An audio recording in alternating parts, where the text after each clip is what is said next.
আরো জোরে বলুন সুবহানাল্লাহ। হ্যাঁ, যারা নবীর আশিক, যারা রসুলকে ভালোবাসো, তাদের জন্য আমার এই কথা। মুসলমান আর মোমেন মুসলমান দুটো এক নয়। আজকের দিনে ইসলামের সব থেকে বড় দুশ্মন হচ্ছে মুসলমান। আমার কথায় কি একমত হতে পারছেন না আপনারা? আজকের দিনে ইসলামের এবং আমাদের পরের জেনারেশন, এই বাচ্চাগুলো সব থেকে বড় দুশ্মন হচ্ছে মুসলমান। কোন মুসলমান?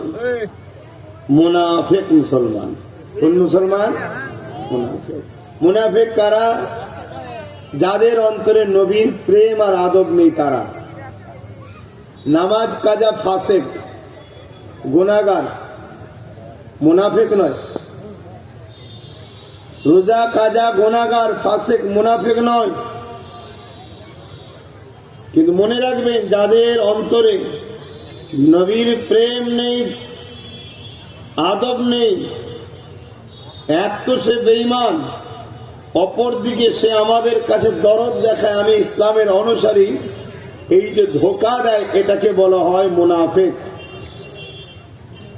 এই মুনাফিক মুসলমান সব থেকে বড় আজকে আমাদের জন্য ক্ষতিকারক।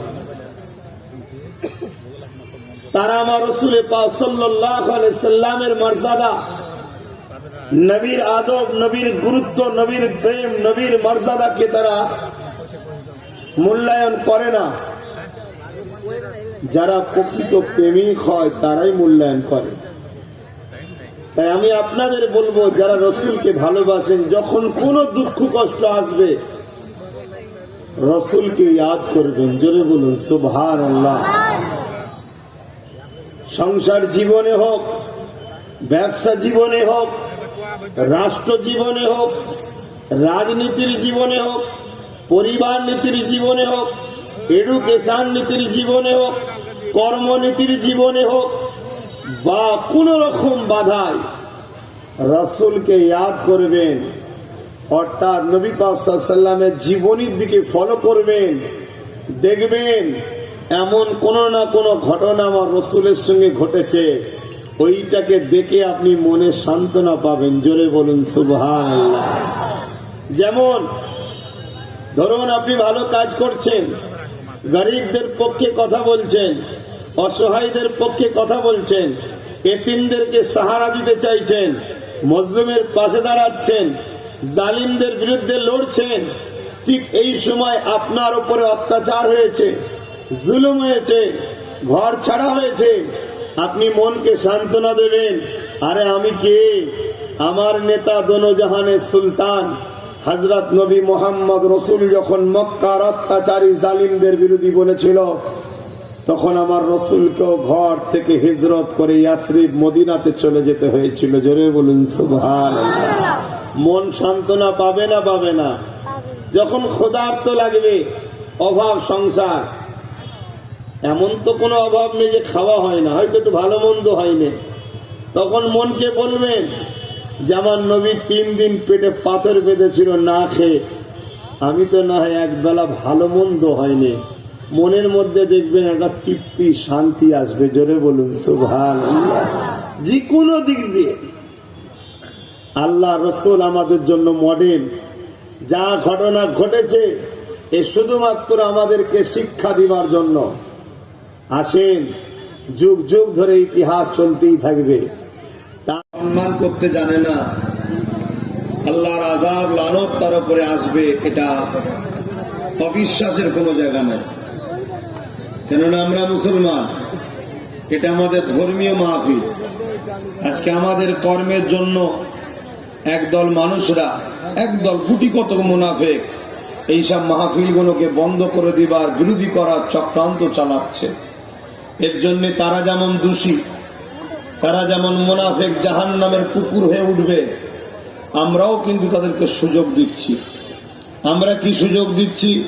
আমাদের ধর্মের উপরে প্রেম ভালোবাসা কমে যাচ্ছে।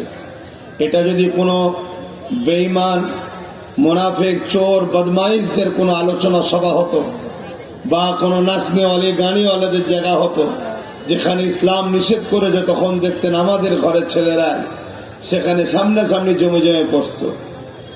আজ আমাদের ধর্মের ওপর থেকে আমাদের প্রেম ভালোবাসা নিজেদের থেকে কমে যাওয়ার জন্য আজ আমাদের ওপরে এই জিনিসটা হচ্ছে। তাই আমি বলবো, আল্লাহকে ভয় করুন, মৃত্যু সবার হবে। আমি আপনাদেরকে যারা রসুলকে ভালোবাসেন, দিন ইসলামকে ভালোবাসেন, সেই নবী বংশের ছেলে এসেছি।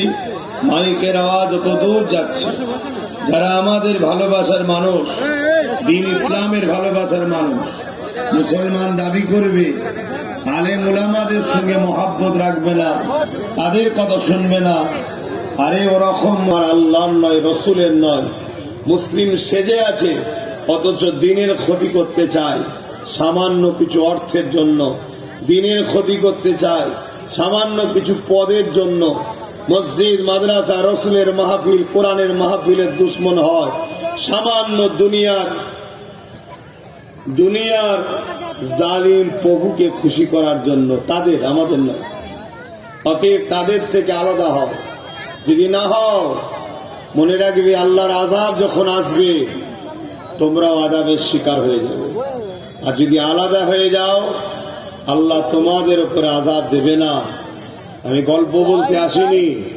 হযরতে নবী লূত আলাইহিস সালামকে আল্লাহ বলেছিলেন ৮০,০০০ লোক মারব এবছরে, তার মধ্যে ৪০,০০০ ভালো, ৪০,০০০ খারাপ। হযরতে নবী লূত আলাইহিস সালাম বলেছিলেন, আল্লাহ, খারাপ লোকগুলো অন্যায় করেছে, তারা শাস্তির যোগ্য, ভালো লোকগুলোকে কেন মারবেন? আমার আল্লাহ বললেন, ভালো লোকগুলো খারাপ লোকের সঙ্গে মেশে কেন? শুনছেন? তাই আমি বলবো, যারা আসছেন আদবের সাথে বসবেন। তোমরা বসো, দাঁড়িয়ে থাকুন। মদিনা याद कर लेना, ना दिल को चैन आए तो मदीना याद कर लेना।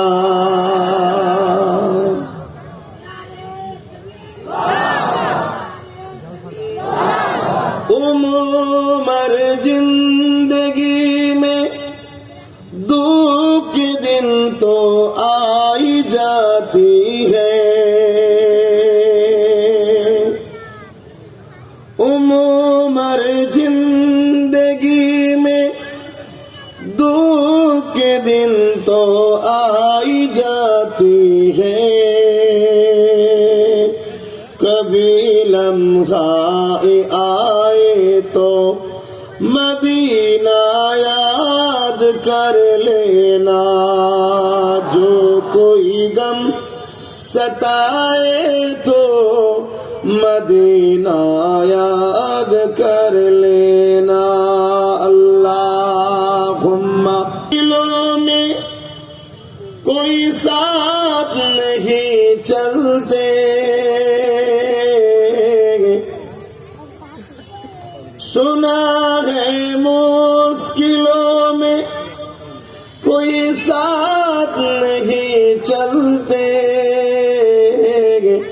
जमाना छोड़ जाए तो मदीना याद कर लेना। সুখের দিনে অনেক বন্ধু পাওয়া যায়।